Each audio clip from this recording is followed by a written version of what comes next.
Welcome to the 263rd episode of the Video Games podcast, where we talk about any game at all, including new stuff, old stuff, and anything in between. If we are playing it, we'll be talking about it. Today we are recording on December 15th, 2021. My name is Brad Galloway. I am the editor of GameCritics.com, and 50% of this here show. With me is the man who's getting ready for GOTY, Carlos Rodella. I'm preparing myself for Game of the Year. Yes, I am. That makes two of us, my friend. That makes two of us. It's hard to believe that it is that time again. I feel like it snuck up on us this year. Yeah, and also when you just said that, what snuck up on me is 10 days till Christmas. Oh, my wife was just saying that. She's like, we probably should start wrapping our son's fucking presents. And I'm like, do we even have wrapping paper? I don't know. Nice. Yeah, no, the year flew by. I mean, the years have flown by, really, at that point, with all the kind of stuff that's going on in the world.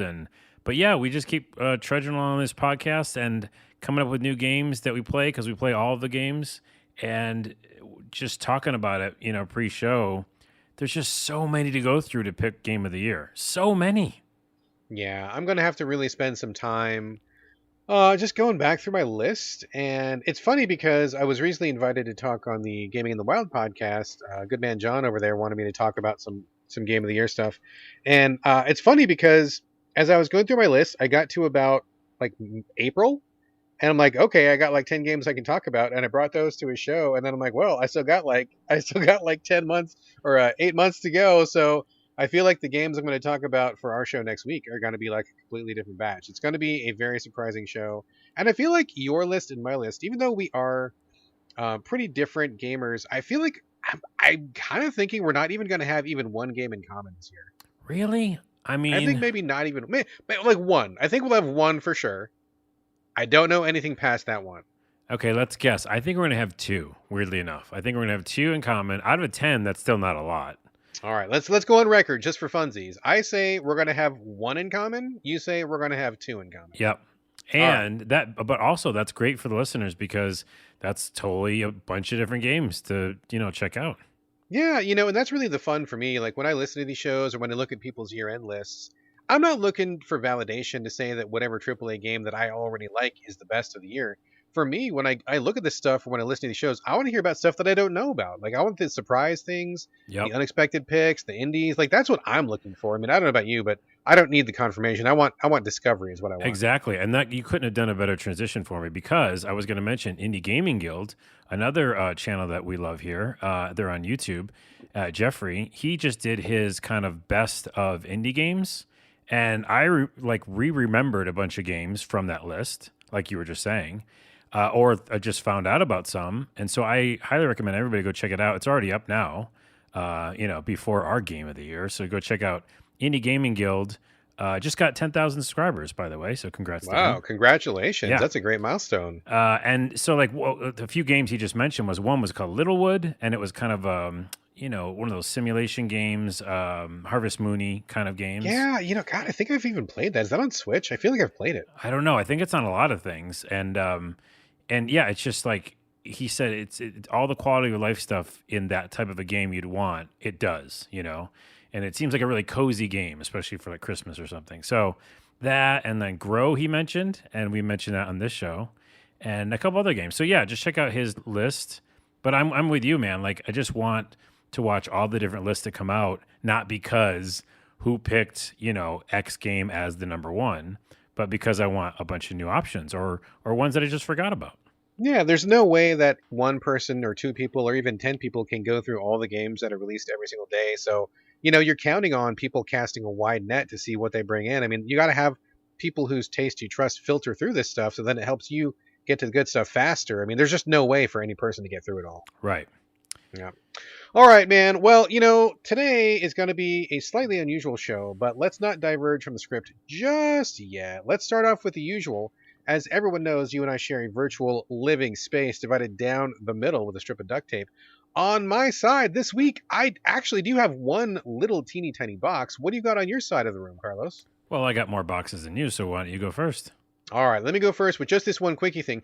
Folks, as you just heard us talking about, next week is going to be the So Video Games Game of the Year show. We did put out a call on Twitter, but I'm going to repeat it here.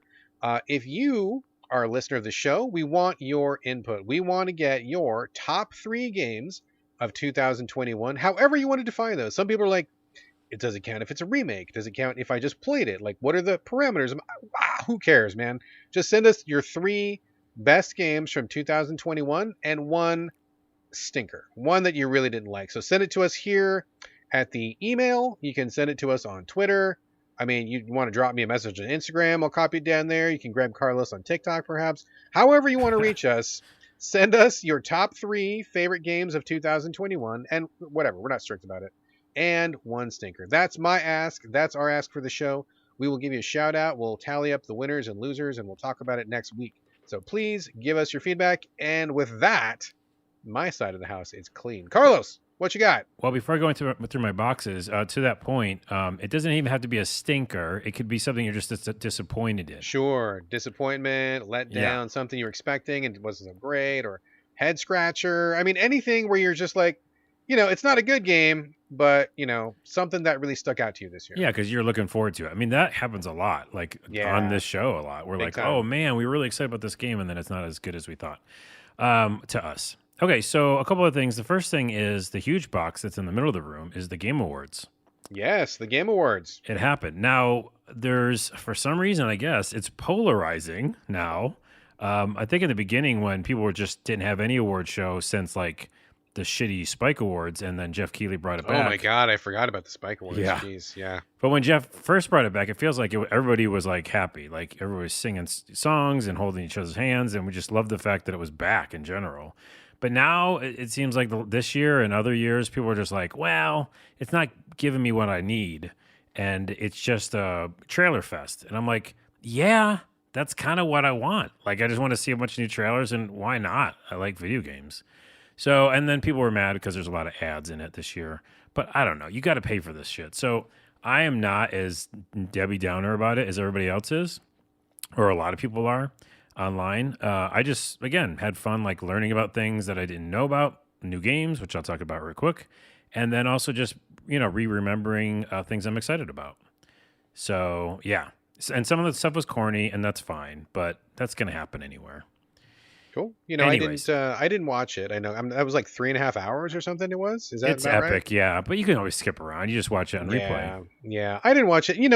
I may scan the trailers afterwards, but it's kind of like the same reason I don't read Game of the Year list to get validation of the stuff I want. The stuff they picked. I looked at the nominees. A lot of those nominees were pretty eyebrow raising to me, so I'm not really invested in that at all. But I may check out just the trailers. And well, yeah. I mean, I can see why people wouldn't want to sit down for 3.5 hours to have their favorite games ignored and just watch some trailers. I mean, I get why people don't like it, but I also get why people do like it. So I can see both sides of the coin there. Right. So just keep it going. That's all I'm saying. Don't stop it because there's a person on for everything, right? Jeff, if you're listening, and I know you're listening, he was listening. Yeah, to this one moment. Don't stop it. Don't stop Our it. takeaway is don't stop. Don't stop it.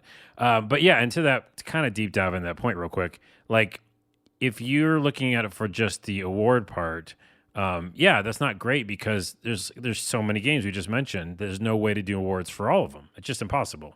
And the system they have, they probably could modify it because some of those nominees are questionable, for sure. But again, I didn't watch it for that. And then I also watch it for, just to kind of finalize that point, I watch it for the just kind of cozy moment that it brings, right? There's so much bullshit online and on TV and everywhere, and this is just a kind of a safe space. It's even the commercials are going to be video game commercials, right? It doesn't matter. I think the whole thing is just a gaming experience. So for me, I just get kind of lost in it. Anyways, that said, here's a couple of things that are of note, and I only have 10. Is this still the Game Award show, or is this something This is all else? the Game Award show. Okay. Just kind of what I took from it. All right, things that are fair interesting and that you might find interesting. All right. Star Wars, they showed the Quantic Dream game that's going to be a Star Wars game. Do you know of that? I heard of it. I heard people saying, "Oh my God, how is David Cage making another game, and what's he going to do to Star Wars?" Is what I heard. Yeah, it looks interesting. I mean, what's that robot game that he did or they did? Yeah. So it seems like that, and yeah, the premise seemed interesting. The other thing that was really interesting was Slitterhead, which Oh is yeah, the guy yeah. who made Silent Hill, which I love. Has his new studio called Bowcast Studio. Anyways, it looked really creepy, so I'm in. Too creepy for me, but Too creepy I'll for watch it you. from a distance. Yeah, I'll review it on the show. There you go. Bethesda had a really fun thing that I hope more people do is kind of a corny little trailer for, I don't know, just upcoming games. But then as the guy was talking, codes just flew by the screen, and like they're all codes to like free games. Oh, just like download codes. Like Yeah, people are yeah, supposed to yeah, grab them from watching the show. And yeah. From watching the show, I think that's like fun. Like it was like the whole time he was talking, like 2 minutes or whatever, and would just people like have to like screen grab real quick, or yeah, how would you? yeah, Okay, you had to all like right. pause it and like go like put it in really fast. But that's Run kind to of your fun. Xbox. Okay, interesting, Yeah. interesting. Monolith is making a Wonder Woman, which is weird. That's just weird to me. What? Do you Go have a ahead. thought on that? I was just like Monolith. What else? I feel really dumb right now because I should know this, but what else have they done? Didn't Y- they do some kind of shooter or something? Well, they did the Shadow War, or what is it called? The oh my goodness, what's it called? Shadow War, Mordor, Shadow Mordor, Oh, okay. I'm getting them confused. Okay, okay. Now I know what you're talking about. Okay, that makes more Mordor. sense because I was thinking they were the people that did the like the Fear series. That's not right. What? No, What? it's Who are the those sh- people? it's the Mordor. It's the Lord of the Yeah, Rings the Lord of the games. Rings stuff. Yeah, Okay, I yeah, can see Wonder Woman doing that. That makes sense. yeah. Like epic, like she's running around slamming things in the ground and stuff. Exactly, exactly. Alan Wake though was a really fun one. So Alan Wake 2 is being made right now, and they showed the trailer for it. Well, a teaser. And so I was very excited to hear that. And they said that's going to be a little more survival horror than the original, which is more of an action game. Yeah, definitely. So I'm just excited. I mean, you liked Alan Wake, right? I liked it. I'm not like a hardcore Alan Wake stan, but I mean, I played through it. It had some issues, but overall, I think I liked it more than I didn't. Okay. Sonic the Hedgehog has a movie. I actually did watch it in the theater when it came out because it was a funny time. And they just showed a trailer for the new movie. Evil West looks really good. That actually looks like a really, really good action game with Western, with monsters. Cool. Planet of Lana, I knew about it before, but they showed kind of a little deep dive into the music behind it. And it's just beautiful sounding. So it's a 2D side scroller about a girl and an invading army on her planet or something. Oh yeah, yeah, yeah. The name is kind of generic to me, but now that you're talking about it, it did look pretty cool. Yes. Yeah, yeah. Also, Tachia, which is a kind of a cutesy game, but you turn into a bunch of animals, and I thought it looked pretty interesting. Sure. Amazon Luna kept getting commercials, like for the one commercial they kept showing, and I just thought to bring it up because I don't think we've ever talked about it. It's like what's that other one? What's the other one? What's the Google one? Stadia. Yeah, it looks like it's like that. And how do we not know about it or talk about it ever? Amazon I Luna? I have never even heard of it until literally just this moment. Maybe it's new then? I mean, was it an announcement for the first time? I have no They just information on it It whatsoever. wasn't an announcement like in the show. It was just they kept showing commercials like in the middle. And right now I'm looking at on the website and it says request early access. So it's not out yet. But that looks like it's going to be like Stadia. No, pass. I know it's a pass for you, but I'm just saying. Interesting. Only a few more things. Forsaken, which I was excited about. It looks great. They showed another trailer, but it does. A lot of the reviewers who are getting early access of it say it seems really empty. Like there's not much to do in the game. What is this one? I'm blanking on Forsaken. this one. It's the girl who kind of like she's wearing like a flannel sweater or sweatshirt, and she kind of jumps into a fantasy world, like from the real world, and Oh she's man, got powers. what is going on? You're like, I'm usually up on top of all my games. I guess it shows how busy I've been this week. I'm gonna look at this trailer real quick. Gotta watch the Game Awards, I guess. I don't know. Maybe watch some trailers. Mm, Forsaken. what is Anyways, I've been following it for a little while, and the trailer looked great, and she's got like these powers, a third person. But a reviewer recently said that it looked a little empty, like the planet. But so check that out as you're checking it out now, probably. it's too generic of a name. I'm not even getting the trailer to come up. I'm getting like all sorts of other Oh, stuff. I'll have to look it it's up later. Forspoken. I said Forsaken, didn't I? Okay. It's Forspoken. Oh, that's much different. Yeah. That's much different. Well, Forsaken was nothing, probably. Yeah, it was like a Destiny mod. It was like this Western movie. I'm like, okay, Nice. none of these things Forsaken does sound like a Western are movie. looking correct. Yeah. Anyway, okay. Anyway, Uh, Moving on. okay, moving on. Just a few more things. Saints Row new trailer, and I'm just hands down excited about it. Like I don't care. I'm not jaded. If you give me an open world GTA game, it's done. You know what I mean? It's done. I'm buying that thing. So I like Saints Row a heck of a lot more than I like Grand Theft Auto. I mean, I don't know if that's the popular opinion, but I'm definitely more of a Saints Row guy. So yeah, I mean, I'd be up for it for sure. They keep the humor and the same approach. I'm down. yeah, and the trailer showed a lot more of the actual world this time, and so it just seemed like a really fun like countryside and city to explore. Really ludicrous and over the top. There's a Star Trek game with choices, like a choose your own adventure that looked good. Yeah, like a Telltale style, right? Yeah, and then they showed Dying Light 2 again. Has that been?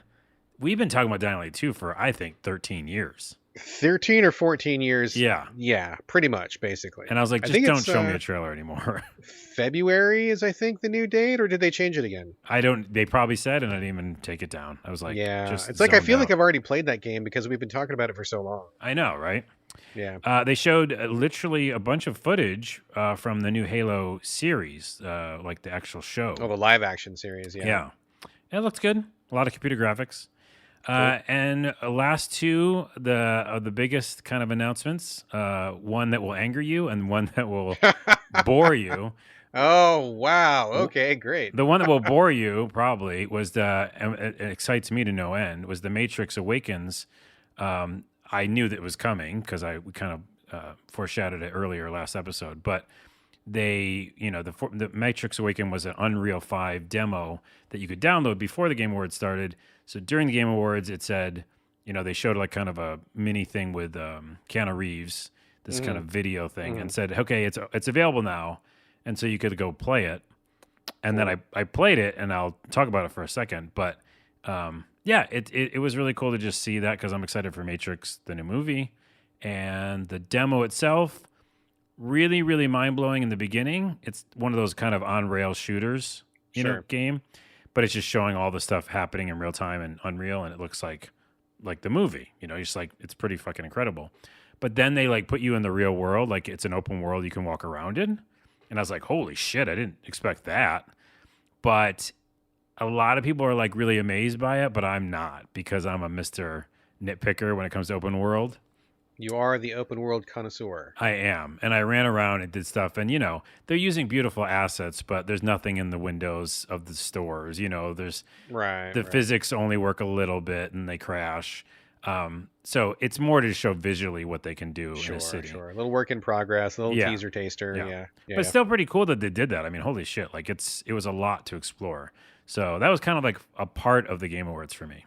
All right. And then they did a bunch of awards. We won't talk about them, but we will talk about the last award because I want to make you mad. The Game of the Year. Now, this is the biggest pile of putrid horse shit. Game of the Year. Game of the Year is a joke. It is a joke. Two. I cannot believe that people pick that as Game of the Year. I get why people like the two-player co-op mechanics. I mean, it's not revolutionary, but it's well done. Each player takes a task, the other player does another part of the task. You got to work together for teamwork. It's a solid idea. It's cute looking. It's a little too long, but it's well done. I mean, that part is fine. But the script alone should disqualify it from any Game of the Year considerations. That script is horrible. Some of the worst shit I've seen all year was in that game. I felt emotionally abused after playing that game. It is a terrible example. I mean, if people played that and felt like that was a pretty okay depiction of a relationship, then I feel very, very sorry for them because that was what's his name, Joseph Fares, working through his dysfunctional emotional issues in that game, and I was very bothered and put out and disturbed by it. I cannot fathom anybody picking that as Game of the Year. There you go. I got what I wanted. There you go. Your vitriol. But I will say this, and I don't want to challenge you on it, but it is weird that so many people across the board do like that story. So it's a very sad commentary on American society. That maybe is what it is, and I don't know because I haven't played it. And again, I don't like the idea of that gameplay as a single person. My god, the scene with the elephant alone, even if everything else in the game was fine, which it's 100% not, the scene with the elephant Should absolutely disqualify it from any game of the year shit. That was just like beyond the fucking pale. I can't even believe it made it past any beta testers. I'll go. Fuck that game. I'll go to the cutscene just to watch it on YouTube. Oh my god. I mean, it's gonna mean a little less because you're not gonna have to play through it, but Right. wow, psycho. Okay. There you go. And that was the last piece of the Game Awards. Other awards won, but whatever. I did like the game, Guardians of the Galaxy, one of my favorite games of all time now, did win Best Narration. Or wait, Best Narration? Not narration. Yeah, it was best narrative. Narrative. Yeah, narrative. Yeah, well deserved. That one I agree. Well deserved. So, well deserved. Jumping away from the Game Awards, two more real quick things. PS5 is getting console covers, and I'm going to buy one. Because, console covers. Yeah, they're going to finally do the colored console covers. Like that you can buy just the cover, or they just coming in that color? Yeah, just the color, just the console covers. Like a console sleeve, console condom? Yeah, a console cover. Console condom? It's a console I'll call it a console cover. Okay. Anyways, there's all the different colors. One is the same color as my red controller, so I'll probably get that. Just pretty cool that's coming out soon. And then last but not least, I live on TikTok. I make TikToks. My TikTok is TikTok. Just search for Carlos Rodella. I'm trying to remember what the URL is. But anyways, while I'm on there, I think I told you I follow the PlayStation account, or like some sort of PlayStation account that does old school PlayStation memories. And it just shows like old, footage from games. And it showed Sledstorm. Sledstorm. Wow, that's a blast from the past. Do you remember it, right? You played it. Oh, yeah, I played it back. I think everybody played it back in the day. I mean, you kind of had to. There wasn't that many games back then. Right, but there's a miniature tangent I want to go on. There's something about that game and games like it from that era. I generally don't like the polygon, over the top, really kind of crunchy looking polygon stuff. But that was one of the first times that like physics was being done, right? Like in a vehicle type situation where you're going off to the edge of the snow and, you're sliding. And it was a race, and I don't know what it was about it, but it just felt almost better than some of the racing games today. Interesting. That was from a period of gaming. That was the racing where you're in snowmobiles and going over a bunch of stuff. That was, there was a period of time, and that was what, PS1 or PS2? I think it was PS1. Yeah. I feel like it was PS1. When all those games came out, it was like Jet Moto, right, Sledstorm, the original what's the one? Come on, Carlos. The one that everybody copied. Wipeout. Also Snow Cross. That was another one I liked. Yeah, I got to be honest, man. Like, I'm not big on racers in general, but like something about the way those graphics were processing on the PS1, I got like really ill every time I played one of those games. Oh, really? I just something about it just physically turned my stomach, and I never played very much of any of those. I think it was just like I needed like a higher frame rate or something, because I got so sick playing those games. Yeah, I can see that. It's just weird that it's like such a positive memory for me, and it's like a nauseous memory for you. But literally nauseating, yes. And we'll get off that topic right now then. All right, let's get into this show. All right, folks, we're doing something a little bit different since we are prepping for GOTY next year, or not next year. I mean, we will prep for it next year, but we're prepping for it next week is what I meant to say. We're going to do things a little bit differently. We kind of lightened our loads so that we would be free to go through our list and prep for next time. So what we're going to do is we're going to just cover the Xbox Indie Demo Expo. I don't even know what they're exactly calling it. Do you know what the official title of the event is, Carlos? No, this leads us into our first tangent already, because you can't find the fucking thing, and they don't have a little title card, because again, I'm frustrated with Xbox's navigation, and it's hard to find them at all because the demo thing just moves. If you go to the game's homepage, it's not even the same place every time. So no, I don't have an answer for you, Brad, because it's freaking hard to find it. So here's what we're talking about. I mean, 100% agree with what you just said. So there's a demo event going on the Xbox right now. It seems like maybe they're going to start doing this maybe like 2-3 times a year, which I'm down for. I think having like Demo Fest is really cool. And they've got like 30 or 40 demos that are available on the store. You can download them all for free. And in fact, by the time that this show comes out, they should still be on the store. So if you like anything we're talking about, you can go grab those. I believe they'll still be up. But we didn't hear anything about it for like the first week. It was like, I think we're into the second week by now. But like, I didn't hear any PR. I got no PR. I didn't see anything about it on Twitter. I didn't see anything about it on the Xbox when I went to the store, when I went to, Game Pass or anything. I didn't even know there was even going on until Carlos said something about it. And I'm like, how in the fuck did you even know this was going on? Because I had no idea. Eventually, we figured out it was buried on the game's homepage under a couple other things. Since then, they have got a title card. I did see a title card up on the game's store page, but it rotates out, and the visibility is just really abysmal. It was also abysmal the last time they did this as well. So Yeah, yeah, yeah. I don't know why they go to all the trouble of having 30 or 40 indie game demos and then they don't fucking tell anybody about it. Like, Plus, I the would be devs pimping would be this. super sad. You know what I mean? Yeah, like why? I mean, I'd be so depressed if I worked my ass off to get a vertical slice going, got it up on the store, got it approved, took time out from my actual game production to get this going, and then literally nobody fucking knows about it. Like, God, what a waste of effort. So I hope that Xbox, look, on the one hand, I love that you do it. It's super awesome that you do it. I'm totally in favor. But you gotta like get some PR about this. And I know you guys got a couple dollars in your wallet. You can afford it, right? Get a little promoted post on Twitter or something. Please tell people about this because it's really fucking cool. Yeah, it's weird that they didn't. But I think I found it from YouTube because I watch all the different channels and stuff of people just talking about stuff. And I think they're like, hey, it's coming up this week or something. So, All right, well, good on whoever found it originally because they discovered something that no one else even knew existed. So yeah. anyway, I believe it's the Indie at Xbox Winter Demo Fest or something. I don't even know exactly what it's called. But like we just said, 30 or 40 demos up there. Carlos played a chunk. I played a chunk. We're just going to go through them rapid fire. And then we're probably going to wrap it. This will be one of our shorter shows, which is kind of a shame. Yeah, but wait, hold on. I don't know if we talked about this pre-show. What's we that? Did, we didn't. We did very little pre-production for this show. I do want to definitely talk about Edge of Eternity. So that's an RPG, and I can talk about that at the end. I'm pre-bored talking about that. I just want you to know. Oh, and I'm pre-mad at you for that. Oh my God. Because it's very good. I'm already bored. Okay, we'll talk about one actual game, yes, and then we're going to wrap after the demos. Okay. Oh, you want to talk about it before or after? No, at the end. Okay. Okay, so let's just jump into the demos. We had just like a random scattershot mixture. I know. I don't even know which order we're doing this in, but I have all these notes. So I don't even know either. Carlos, you want to just pick one, and we'll just you pick one, I'll pick one. We'll go back and forth. Yeah, we'll just keep picking one, and then we'll see if we both played it. Exactly. You go first. Well, I'll pick an easy one because I think we both played it. Loot River. Loot River. Yes, I did. Go for it. So it's a procedurally generated or randomly procedurally generated, whatever you want to call it, roguelike game. It looks like, is it Below? Or what's that other game it looks like?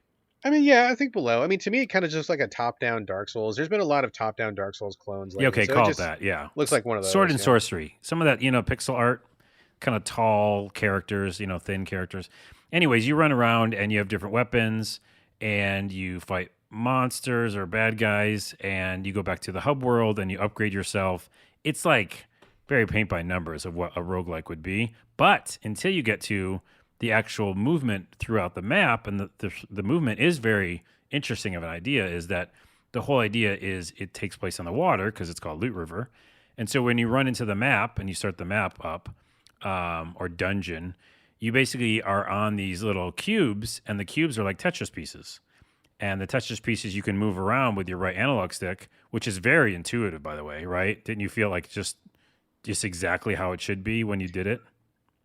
Once I knew what I was doing, yes, but I somehow skipped that pop-up that told you to use the right stick. Oh, okay. And so I got stuck on the very first Tetris piece going, how the fuck do I move this? And I don't know if it was a glitch in the demo or something, but it didn't pop up. And when I left the game, closed it, came back in, it popped for me the second time. So I'm like, oh, okay. Yeah. And once I got past that, it was fine. Yeah, you basically move these little pieces around through the water, and that's how you get to different areas on the board. But then there's some that come together like Tetris pieces, literally, and then some you have to like move to other pieces which are like higher. Like there's just different levels of pieces, and then enemies are on the pieces. By the way, pro tip and a very interesting thing I did, which I'm not sure if you did, Brad, but you can like control the piece while you're also attacking.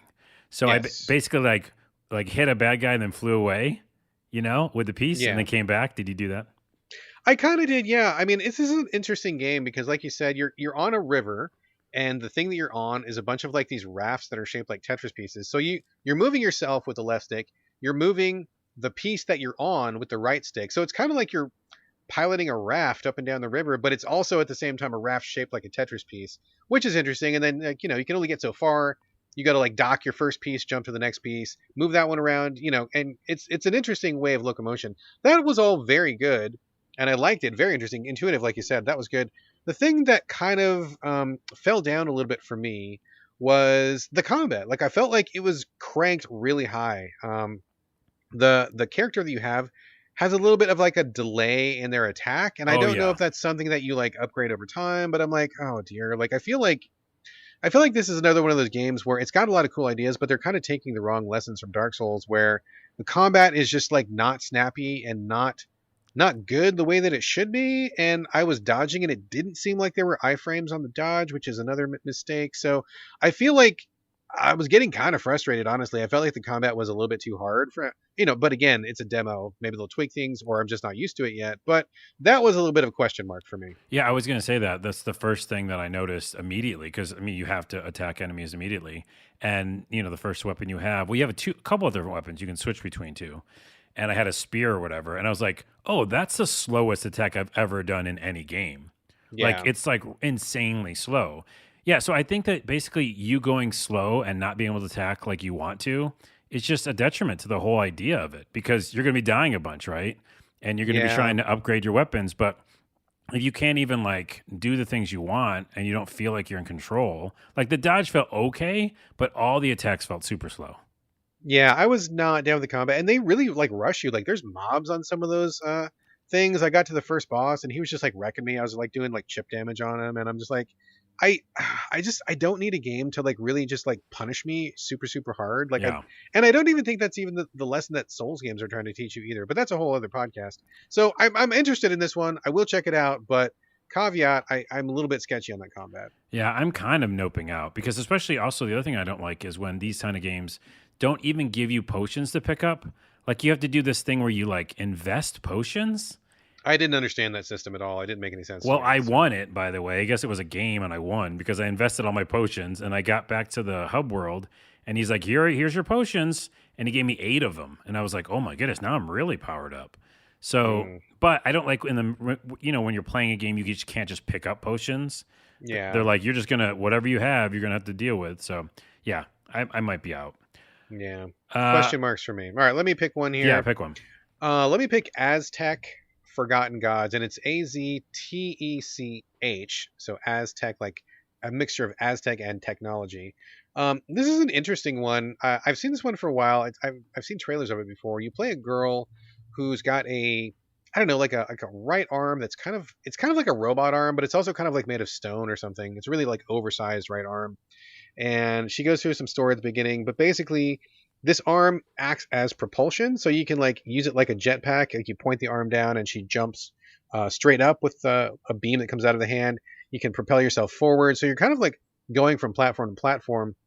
And then as you're doing that, the main content of the demo was like you got to this big boss who was like this giant monster looking guy who was obviously like inspired by South American mythology, Yeah. and you kind of like fly around him and getting close and kind of punch his weak spots that glow red or whatever. I mean, it's an interesting kind of navigation that isn't often done. It seems like they're really playing a lot with 3D space.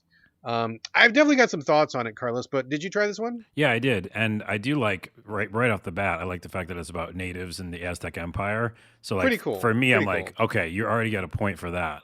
But I did have I was frustrated with the propulsion system, the jet thing, Hmm. because when you aim it, like aim the camera, it gets a little confusing. Because I felt like I couldn't really go in the direction I wanted sometimes. Like there's a lot of those rings, like the ones in Superman Uh, 64, and yes. I hate that kind of that game that is a very play. interesting callback. I'm surprised you chose that one. Well, okay.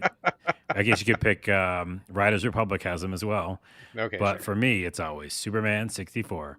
Um, worst game of all time. Yeah, so like that made me frustrated. The running and jumping and wall running and stuff was pretty fun and worked. It just felt a little buggy. It's a demo. But I do like the idea and the concept and the idea in general of like a parallel futuristic Aztec empire is, cool as shit. Oh yeah, Um, dude. I mean, theme wise, I'm 100% down. I like the main character. I like the art style. yeah. A little too talky for me. I could have done with a little bit less talking. That was a little bit too much talking. But I agree with you. I feel like the basic idea is solid, but it doesn't feel like it's quite there. I had a lot of glitching and like weird physics stuff happening, so it doesn't feel like quite ready for prime time, which is understandable. It's a demo, but like the same thing about like you said, like you have to kind of not touch the control stick, and it makes you go straight up when you boost, but then when you kind of push forward, you kind of go forward, but kind of at an angle. And like when I was trying to fly through those rings that you mentioned, that was a shit show. I had the hardest time getting through those rings, which is dumb because they're enormous. And Yeah. it seems like you'd be able to slide right through those. But man, I was like wrecking myself on the rings. And also, you have a limited amount of thrust, which I guess makes sense. But rather than having cooldown as you're not thrusting, which is what a lot of jetpack games do, you have to like either touch the ground or touch the wall, which to me really kind of broke the flow of what I was doing when I was fighting that boss. It was like flying, dodging, and then I need to like find a wall or some ground, and then it kind of like just wrecked my whole like aerial assault.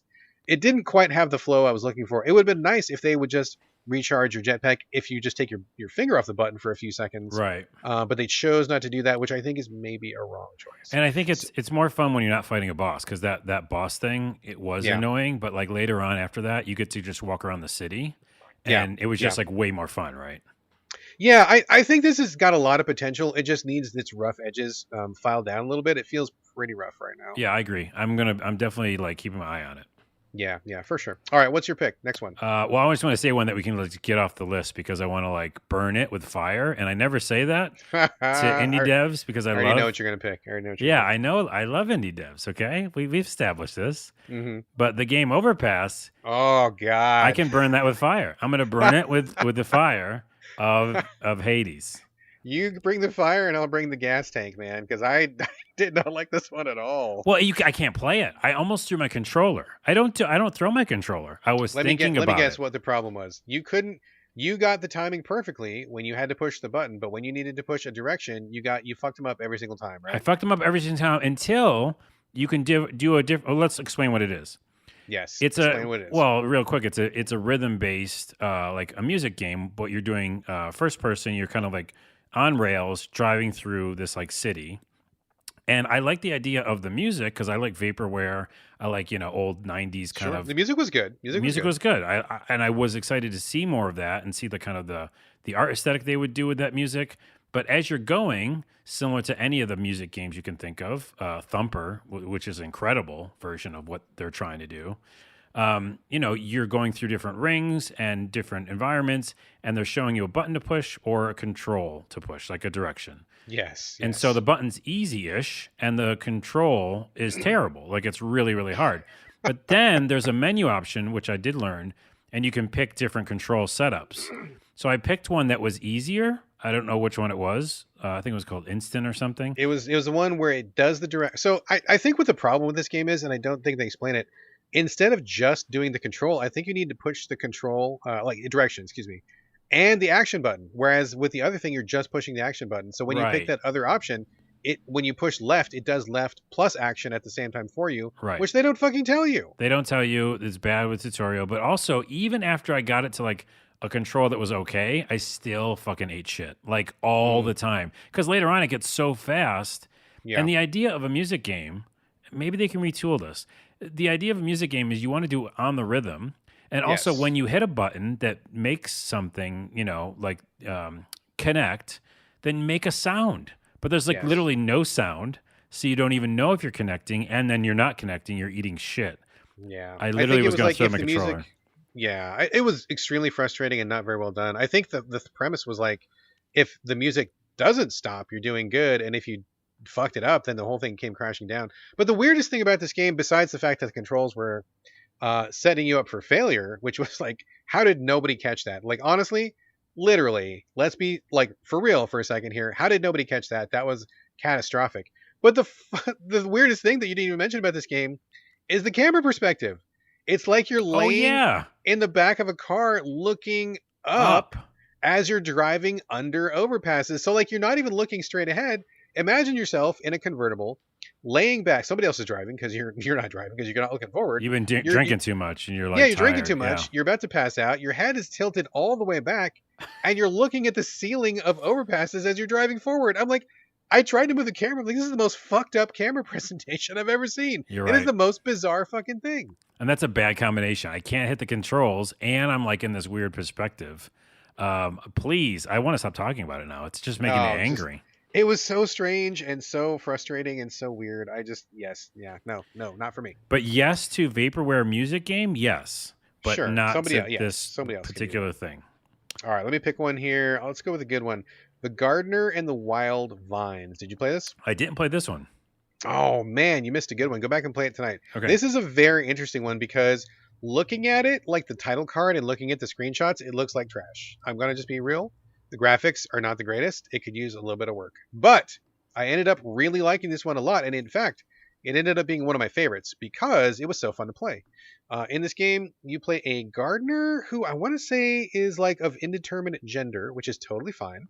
And you're looking for the prince because I believe you love the prince and you want to kiss the prince. I'm pretty sure they said that. So the prince is apparently at the top of like this tower, this 3D rotating tower, and the graphics are all like they're pretty basic. I mean, they don't look the greatest, but they get the job done. Your sprites are kind of 2D, but you're rotating a 3D tower. I mean, it looks all rough, but just get past the graphics. So what you do is you jump up, and when you cut a vine, it grows. So you want to you see a flower, you jump up, cut the flower, and then it grows a vine from the point at which you cut it, and it grows higher. So what you need to do is you jump and you got to cut these flowers in such a way so that they grow in a pattern so that you're able to jump to the top of the tower. And the more flowers in a row that you cut, the faster they grow. So what this means is at the beginning, you have to be very strategic. You have to be like, okay, I've only got my regular jump. I can only jump so high. I see there's one flower over here, one flower over here. I'm going to jump and cut this one first. But you want to cut it so that you're going to be able to reach a couple more flowers on the next jump, because eventually what you want to do is you want to cut a bunch in a row so that by the time you get a little combo going, the vines are shooting up the side of the tower so fast that you're just kind of like rocketing up the tower. Like you're not Oh, like interesting. jumping. It's kind of like pulls you up the tower as long as you keep cutting at the right speed. So it ended up being like really kinetic, spinning around the tower, like constantly like scanning for combos. Like there's a flower, there's a flower, there's a flower, cut, and you just like shoot up the tower. Very energetic and intuitive, and it felt natural and good, and the physics felt very good. And I think once I understood what I was doing, I'm like, oh, this is actually really fun. I like this a lot. I think I'm probably going to buy the full version of this. This is pretty good. You get to the top of the tower, and of course, it's kind of a joke because the prince is never in that tower. Your prince is in another tower. Oh yeah. And so you kind of go on and on and on like that. But I really like what I saw. It felt good. It was clever. The combo system works really well, and I like it a lot. So just get past those graphics. Don't be put off by the title card. Check it out. It's really good. That's interesting. It's like a flow you get into then, right? A flow Exactly. state. Exactly. You get that good flow, that combo going, and you can just like rocket up even the tallest tower like in a second, and it feels amazing when you do it. Cool. Well, I'll check it out. That is good stuff. All right, what's your pick? Here's another good one then. Let's keep on a roll. At least for me. Do you play Demon Turf?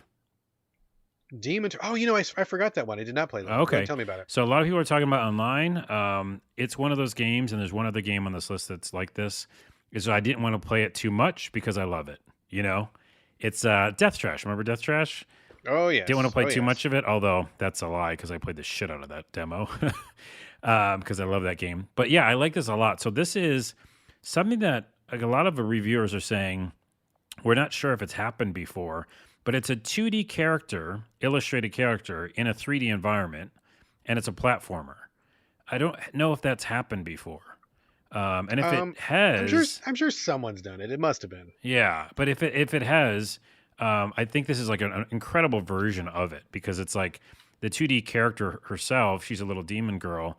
She changes, when she's changing into perspective, but she stays 2D, which is really cool.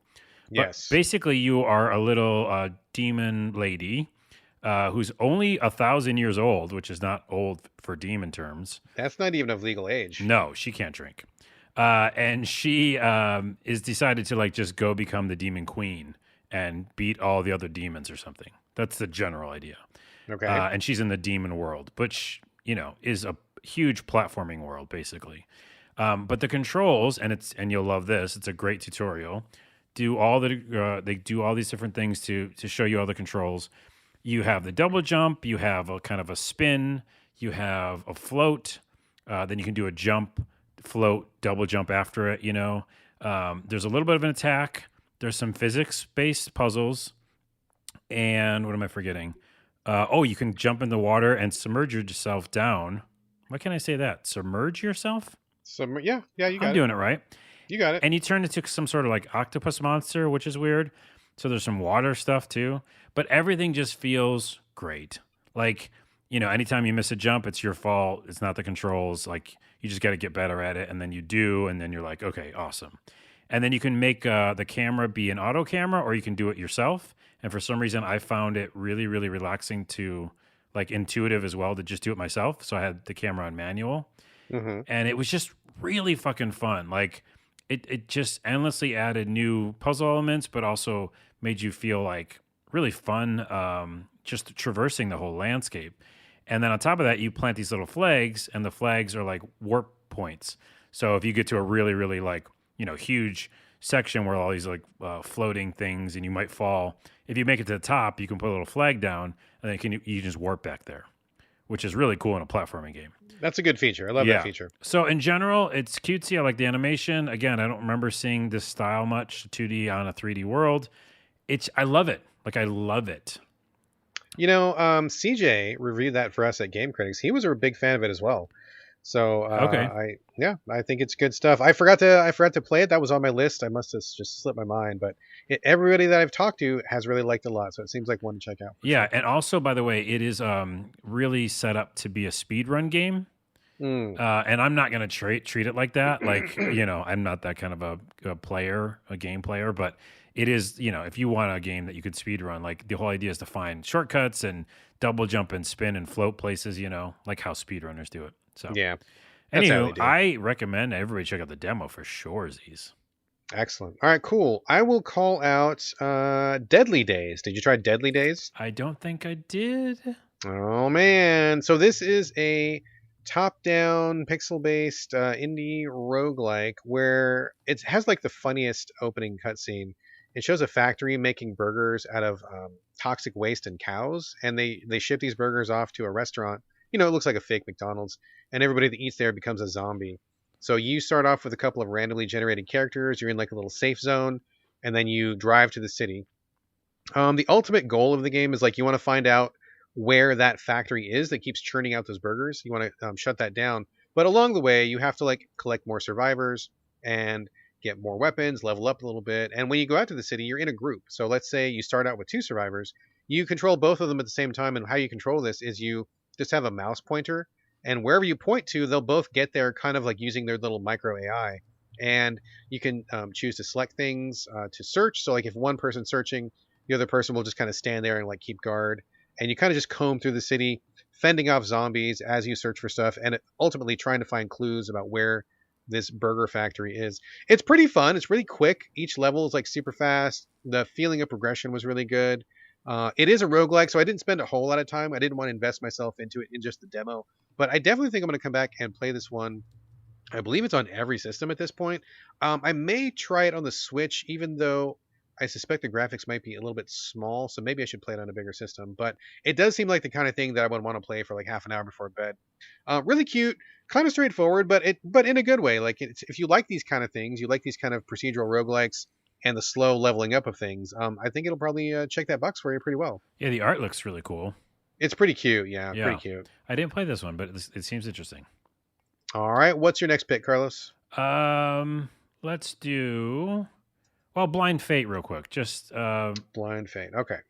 is that the one? Yeah, that's the one. It's and then Yeah, there's a subtitle for it too as well, another part. Edo I, something. I I downloaded this game, but it took so long that I forgot, and I moved on with my Oh, life. nice. So it's on my hard drive, but I didn't touch it. Sorry. What's another game that's similar to this? I keep thinking of Shadow Complex, but what's a more modern version of a Shadow Complex game, which is like a 2D game? It's got like slightly 3D graphics, and it's an action game, and there's dodging and guarding. What's a game like that?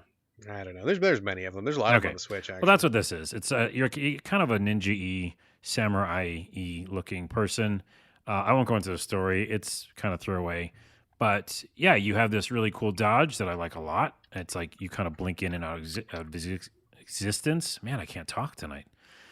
You blink in and out of existence, and you do attacks, you do guards, and then you do a little bit of special moves. It seems really straightforward. Nothing like that blew me away, but it was fun. Jumps, double jumps, things like that. That's kind of it. I don't have a big review for it. I just played it for a little bit and kind of got bored because I don't know that it takes a special time for me to be in that mindset for that kind of a game. Yeah. because it's literally a lot of the same thing board by board. I keep going back to like Double Dragon. You know what I mean? I Like, looked at it and I got to be honest with you, like the look of the picture in the video didn't grab me. I only downloaded it because you said you had tried it, and of course I failed to actually play that. nice. But it looked pretty generic, and it just looked like kind of 2D, basic kind of, I don't know, just chop 'em up action. It didn't seem, nothing about it really stood out to me. Yeah, it really kind of like left my radar as soon as I played it. So, anyways, I just tried Yeah. to mention it because it did have a cool dodge. I like the dodge This a was lot. called what? Blind Fate, is that right? Yeah, Blind Fate. All right, let's do the Darkest Tales. Did you play that one? I was supposed to. It's downloaded. I Oh don't my have god, we it. are the worst. We are the worst at doing the demo Well, show. no, we're not because I mean, normally we just do a game each, right? So, Yeah, well, I mean, full disclosure, folks, peek behind the curtain. We both talked to each other and said we're going to play the same games before the show, so we can both did chip we in. say Wah, wah, that? I think wah. we We sure did. did. We sure did. Did we do it? Fuck no. Wait, hold on. Okay, yeah, the next one I have. I wonder if you played then. Well, we'll get to it in a second. I'm talking about the Darkest Tales here.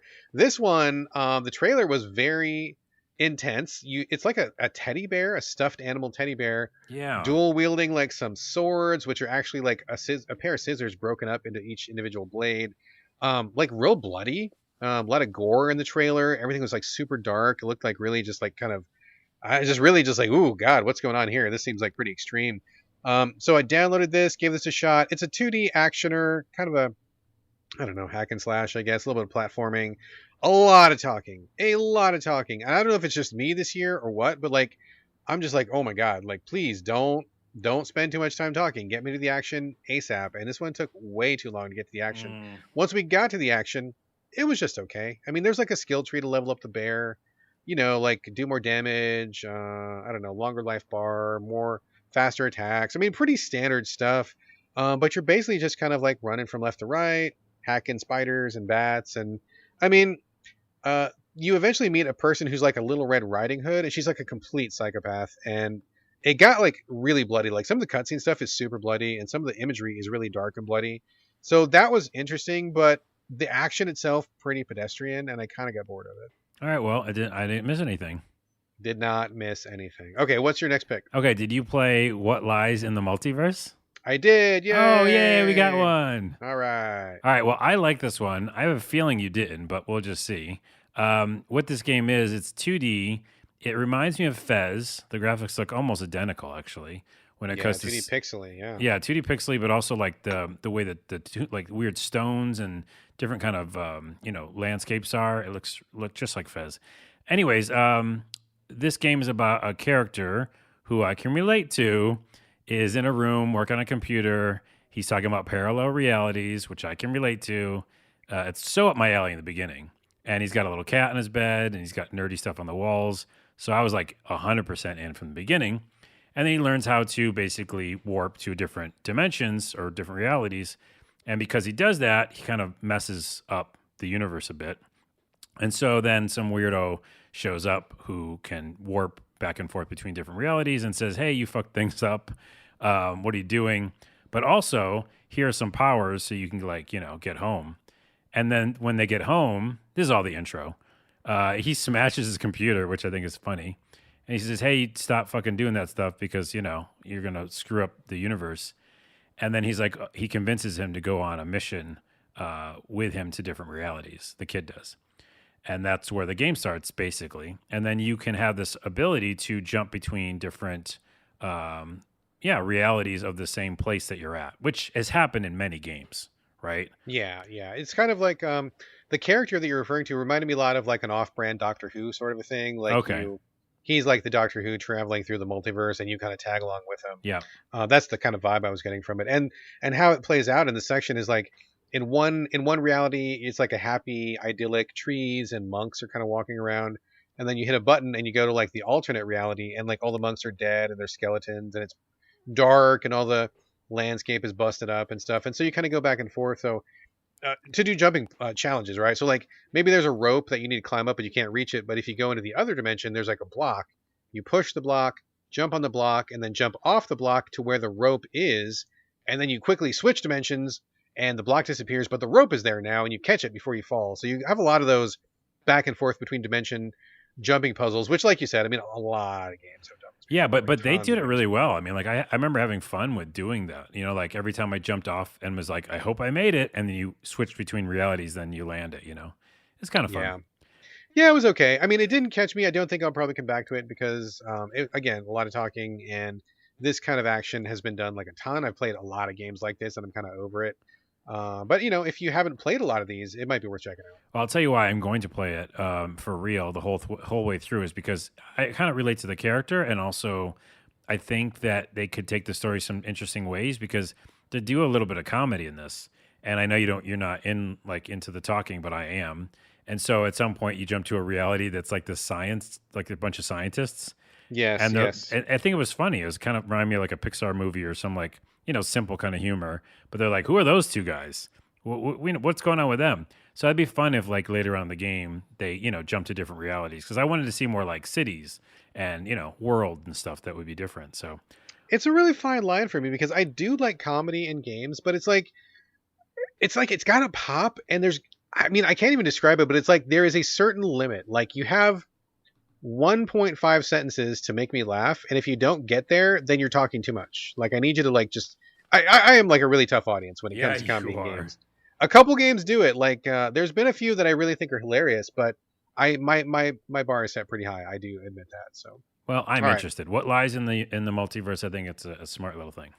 all right, excellent. I will talk about one that actually you talked about on the show a million years ago, but they're just now bringing it to console. You played it on PC, and I was interested, but I didn't want to play it on PC, and now I don't have to because it's coming to Xbox. It's Grid Force. Do you remember Oh Grid yeah, yeah, Force? yeah. I remember that. Yeah, Grid Force. This is one where I don't know the premise of it. I mean, when the demo starts, it's like, oh, BT Dubs, you're like 3 levels in, so we're going to skip the whole beginning. Thank you, appreciate that. Just give me the good stuff. You have a team of women, and I believe every character in the game is a woman of some kind. I Yeah. think. Yep. Yep. And you are on a grid. It looks like probably like a 9x9 on each side, and like there's a left side and a right side. So ultimately, like I don't know how many squares that is. I can't do math. A lot of squares. Anyway, you have your character can move up, down, left, and right, and there's enemies on the opposite side. You're shooting at each other, so it's played in real time, but you're moving within the confines of the grid, and you have different abilities. And as like for your first person, she's got a sword. She's also got a gun. She can shoot. She's got a power shot. She's also got like a dash where she can like dash to the other side, stab somebody with a sword real quick, and then dash back out. So she's got like 3 or 4 different moves. And if she runs out of special energy to do her moves, or she runs out of life, you can swap out.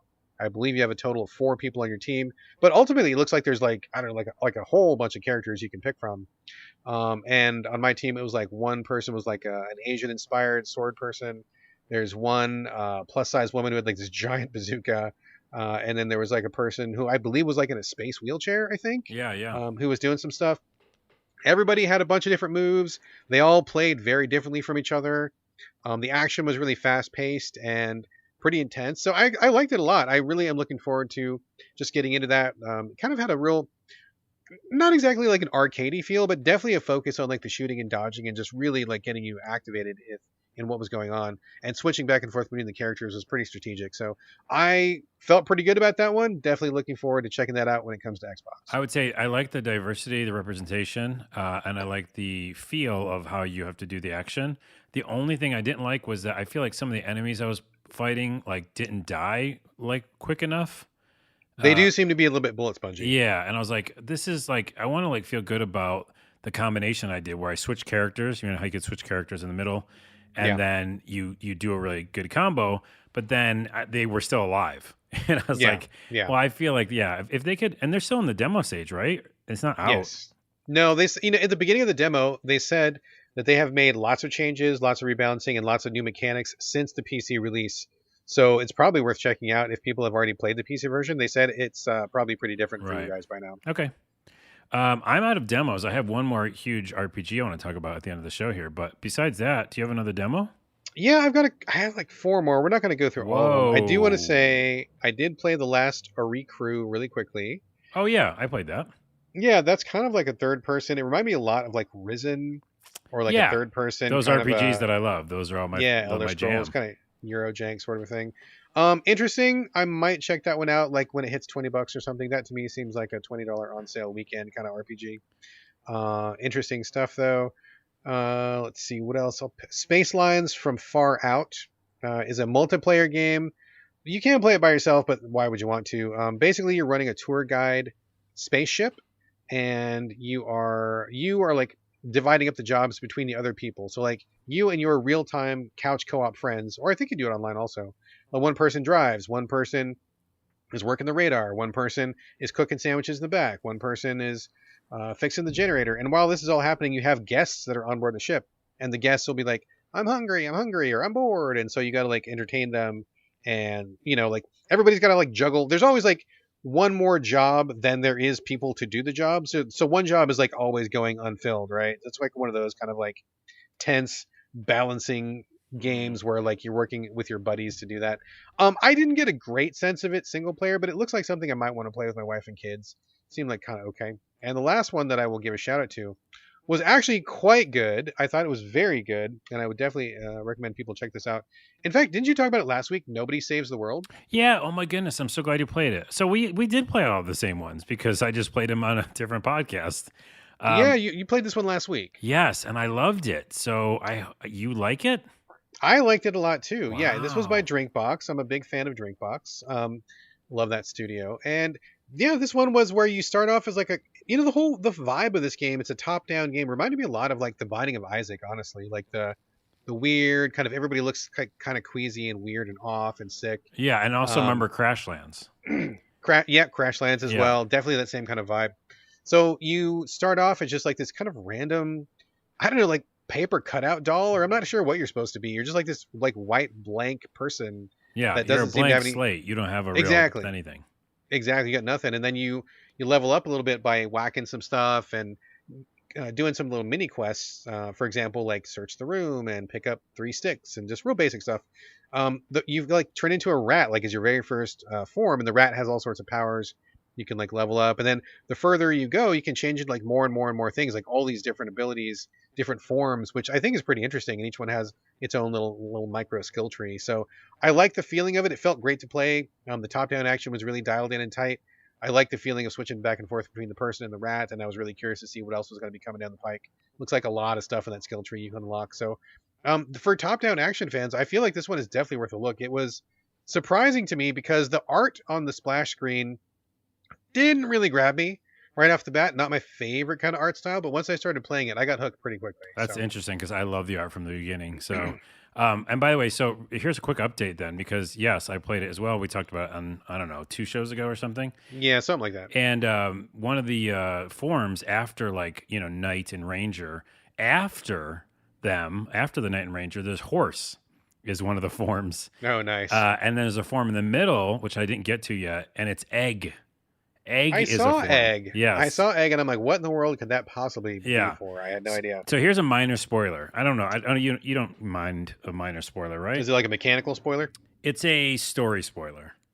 No, hold off, because I don't know. I'm gonna play this Okay, one for sure. so I'll give you a lead into the spoiler. I won't actually Okay. spoil it, but All right. I was playing this whenever I was playing it, and it's similar to Death Trash for me because it's like I played the shit out of the demo. Like I think I did everything you can do besides like beat the boss, but I'm really close, and I stopped it. I was like, no, I'm gonna buy this game. So like I don't want to do the first boss, So I put Right. it down, but before I put it down, there was an achievement that said, and this is not spoiling it, but it said "fall in love," and I was like, "Oh," and I felt really sad. And so then I tweeted out like, "Oh, great! I'm sitting here alone on my couch, and then the achievement shows up, fall in love." I'm like, a little on the nose here, buddy. I'm like, that's why I'm playing video games. I'm like here by myself. And then a Drinkbox like retweeted it and like replied to me, and they're like, "We're hoping you're gonna make it. We hope you get the achievement." And so without spoiling it, I got the achievement. Oh, So I okay. did fall in love. And this game has really great subtle humor, and I fucking love it. It's really good in my opinion. Yeah. I was really grooving on it too. I think this is definitely one I'm gonna pick up for sure. So that seemed like that was a successful demo. I got my money in my hand, ready to go. Yeah. So. All right, cool. That is the end of the demo fest. And like I said earlier, I believe these demos will all still be up by the time this show goes up. Yep. So, I mean, run to your Xbox, check it out. There's a ton more that we didn't get to, that we didn't mention. So I like the array of choices they have, good variety. and it's always great to support your indie developers. So go check it out, Go check it out and because there's so go check many it out. more too. Oh, there's so many more. So, okay, last thing for the show. Carlos is going to bring this game, which I'm already tired of hearing about. We're going to talk about this real Uh, quickly, I'm shaking my fist. and I'll tell you why. I'll tell you why. Tell me really quickly the name of this game. What's the Edge name of of it? Eternity. Okay, so I saw Carlos tweeting about this a couple nights ago, and he's like, "Oh, I love this game." I'm like, "Oh, he's probably going to talk about it on the show. I'm gonna check this out." And I pulled up a trailer and I start looking it up, and I'm like, "What? This looks exactly like Final Fantasy in so many ways. Not 100%, but like character design, the font lettering choice, the spells, the weapons. I'm like, oh god, this looks like so much like a Final Fantasy ripoff. And then I noticed that there was like some strategic element, like that other game that you like, Heroes of Might and Magic. So I can see why you like this, but like I looked at this and man, I noped out so hard after that trailer. Yeah, and I think there's a lot of thing to be said about art that is inspired by other games, and that's fine. Like I think you shouldn't like just negate it right off the bat because It was too much, dude. it's just It could fantasy. pass as a Final Fantasy like DLC Again, or an offshoot game. why is that a problem? I don't It's understand where that's not from. unique enough, man. It just like don't bite Okay, their and steves. here's why I'm gonna nip that in the bud because Sure. looks are looks, and we always have kind of a I don't know. You hold the art style much more high up in Super regard, important.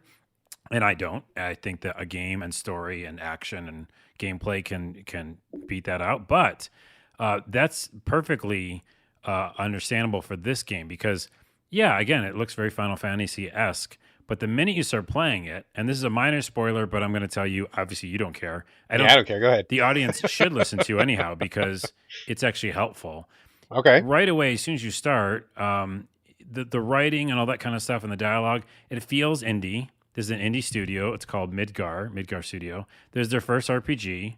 I love that. I just like I like Risen and Elix and stuff. This is kind of like that. So this is like your Elix for Final Fantasy because the dialogue isn't fucking bullshit Final Fantasy dialogue. It's more real, and it's got like corny jokes and stuff like that. But it just feels more grounded. I don't know. For some reason, it doesn't feel like that. Again, it's a Okay. small studio, and in the very beginning, a bunch of main characters die, like just straight up, like hardcore. And then some even while you're like fighting, and you don't control them, like you think you're gonna be able to control them and use them in the battle, and they just die, like in a straight cool cutscene or something. And you're like, fuck. And then near the end of like the very beginning of that kind of, this is before the title card or whatever, another main character dies. And you're like, what is this game? Like, who am I going to control in this thing? But you realize you're really going to control just yourself and then your sister, who you meet later on. So that was interesting. Stakes are high in the beginning. The dialogue didn't sound, it sounded kind of unique. And then like the turn-based combat is something that's like just drugs. It's so addictive. It's like I think of. It's like whatever you're addicted to, it's like that. So it's turn-based, which I love, because again, a lot of action stuff, you get tired or you fuck up or you don't do it well. This is one of those ones where you can plan and strategize. But it has so many unique extra things that other turn-based RPGs don't have. Here's an example. You're on the battlefield. You can use, free camera to look all around, which is nice, kind of like a hex game or something. But then like different things are on the battlefield randomly because you happen to be, battling near them. So one is a catapult. So you go up to the catapult and you can use it if you, move to that square, and that does like super crazy damage. One's a gemstone and it heals you. So if you're fighting and you're, wounded, or if you're just already low on health, you go near the gemstone and it will heal you passively while you're fighting. It's the basic stuff is like magic users should stay far away, does cast spells or whatever.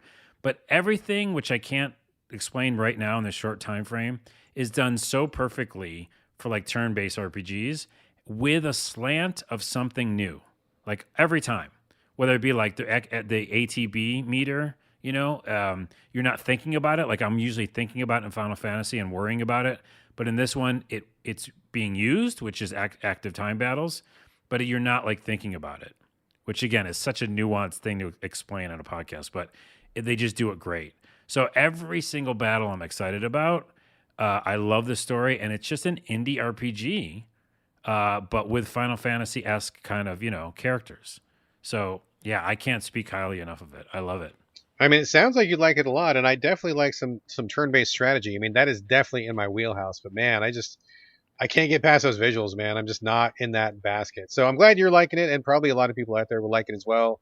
If you like that style, if you like the turn-based stuff, seems like you should check it out. This is a thumbs up from It's a Carlos. thumbs up, and also even without like liking the style, what they pulled off for a small studio, it's gorgeous. Like it's like PS5 gorgeous, and I'm playing it on Steam right now.